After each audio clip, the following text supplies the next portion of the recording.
Hello and welcome to ThePrint. This is Khadija Khan from New Delhi, and today we are going to deal with an important question. How are lawyers with disabilities navigating the world of litigation, corporate law, and even non-profit organizations? Is it an enabling environment for them, or are there steps that can still be taken to enhance the way that they function? The Right of Persons with Disabilities Act 2016 requires every establishment to have an equal opportunity policy, including both government and private companies. The law also mandates that both private and government service providers comply with accessibility standards. But to find out whether these measures are really effective on the ground, the print spoke to lawyers with conditions like cerebral palsy, dystonia, and visual impairment about their journeys, challenges, passions, and the way forward. I was born and brought up in Nagpur. I was always drawn to the social sciences and the humanities, and therefore, law was kind of a logical next step in my career. Plus, as a person with a disability, one also had to deal with several structural obstacles in terms of exercising one's rights. So self advocacy is something that one had to learn at an early age, and once you learn to do that, then you kind of want to have the skill set to be able to advocate for others, which is how then law became the career path that I chose. From a disability perspective, one has to figure out how to access court documents, how to access the textbooks in an accessible format, how to be able to perform well at par with one's able-bodied counterpart. However, the choice of opting for law was not a straightforward one for many, like Aanchal Bhateja, the first 100% visually impaired lawyer to graduate from the National Law School of India University, Bangalore. As fate would have it, about 8 or 9 months after my mother's death and about 1 month prior to my board examination, I started experiencing blurring of vision. I visited some ophthalmologists in my hometown, that is Bathinda, and after that I visited the Sankara Nitralaya, Chennai, and there were about 3 surgeries that were performed. My own school, where I had studied for about 12 years, refused admission. They said that we are a normal school, quote unquote, and you're not a normal child, quote unquote. Uh, Finally, one of the schools in Bathinda called St. Xavier's, they allowed me to pursue humanities there. Because in India, generally speaking, we at least at that point didn't have enough of infrastructure to accommodate a blind person to pursue medicine. So I went for humanities, and I often used to be told in that school that we are letting you in only because you're extremely hardworking and we see you as an extraordinary student. And my idea had always been that this can't really be a test. A person with disability, regardless of whether they are extraordinary or ordinary or below ordinary, they should have a right. For advocate on record Sanchita Ain, who battles from a neurological condition called dystonia and wasn't allowed to take up science as a stream by her school. In the middle of the session, they made me quit science and they shifted me to the humanities stream. They didn't give me an option. And I told them that you can ask me any question, but they didn't want to take that risk of ruining their board records. So I went into that phase where it was hard to stay motivated. It was hard to because there was no one around who was even suggesting that I could do it. And of course, I couldn't see myself in the mirror. I looked so awful. I was so sick.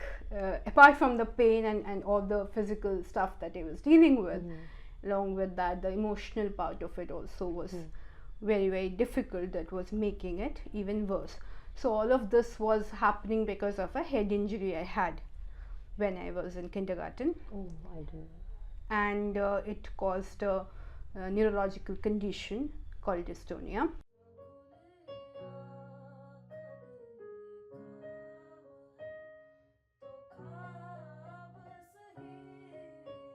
there was not a lack of intentionality to accommodate, but there was certainly a lack of awareness. When I went there, they had no idea about how screen reader softwares work, or how OCRing works, how scanning of documents works, and how persons with blindness can access computers and mobile phones using specific softwares. So they needed to be educated on all of that, and with time they got better at accommodating me, and I got better at dealing with lack of accessibility many a times. My understanding from 5 years at NLS was that not just NLS but all the NLUs need to have a robust policy in place, to a policy that says that residential accommodation should be accessible, that a blind person is easily able to reach classes without falling on the way, that the reading material needs to be provided in an accessible manner. Right. There are certain safeguards already in place, like I would get 1 hour extra for writing any exam, that I would get 6 days extra for submitting any project. But thinking should be more practical. It cannot be just things, low hanging fruits that are easy to give. Correct. It requires something that is a little more uncomfortable, because it requires a change in attitude. Amar Jain, who co founded Mission Accessibility, is a former corporate lawyer who worked with top tier law firms like Cyril Amarchand Mangaldas and Trilegal.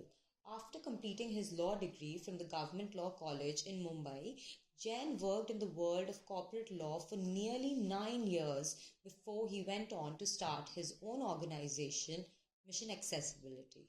The one thing that I saw missing was that the procurement that was happening in law firms that day for timesheets, for management systems, and for other infrastructure that we use, most of it was inaccessible, unfortunately, with assistive technology. At that point in time, the awareness about assistive technology was low. There was no legal compulsion on that, you need to procure an accessible solution.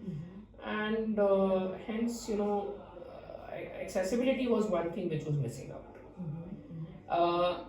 The second issue from an employer perspective was, reasonable accommodations. Now, when I say reasonable accommodations, as far as time is concerned, obviously they were willing to accommodate if I needed extra time or more time, little more time than other counterparts. But when it came to, let's say, getting human assistance, so for example, I'll talk about this in a minute. When we get data from the clients, or when we get other councils' markups, which were mostly handwritten or scanned, poorly scanned, then our softwares are not able to read those. And I will need assistance to kind of read those and process those, etc. So I needed human assistance there. Now that did not make billable sense to the law firms, because obviously from their perspective what they were thinking was that we were spending for one resource we are spending 2 resources. Even though I was willing to pay part of my salary for that, to have that human assistance, because that was needed for me to be able to understand and excel well. Let's accept it. We don't come from a society That is sensitive. that is sensitive, and therefore it's required at every stage. Maybe see, even those who think they are not any of those ist, basically sexist, we all end up being at some point. We all need to be reminded, we all need to be trained, we all need to be made that much self-aware so that we don't do it. And then there are people who will intentionally do it. So that's what makes it tricky at workplace if you don't have a policy in place which is very stringent. True. That would say that there will be a zero tolerance. Then these things will continue to happen because they'll do it to basically affect the other person's work. Specifically for lawyers with disabilities, there are 3 interventions I would like to propose. The first is starting a fellowship to be able to provide financial support to budding lawyers with disabilities in the legal profession. So even if we were able to raise funds and put in place the infrastructure for, say, supporting 3 lawyers with disabilities with a monthly stipend of 30,000-40,000 rupees, and whatever cost of bearing the accommodations that they need, like, say, for example, sign language interpretation if it is a hearing impaired lawyer, giving them that support, So that I think would go a long way, and especially at the bar, because in a law firm setup you learn enough to be able to do that. Number two is if we can set up accessibility committees in all the high courts, which can, as we have in Delhi, which can take up the task of making different facets of the court process more disabled friendly. It will go a long way in facilitating their greater inclusion and access. I also think that it is important for us to have reservation for lawyers with disabilities in various legal aid panels.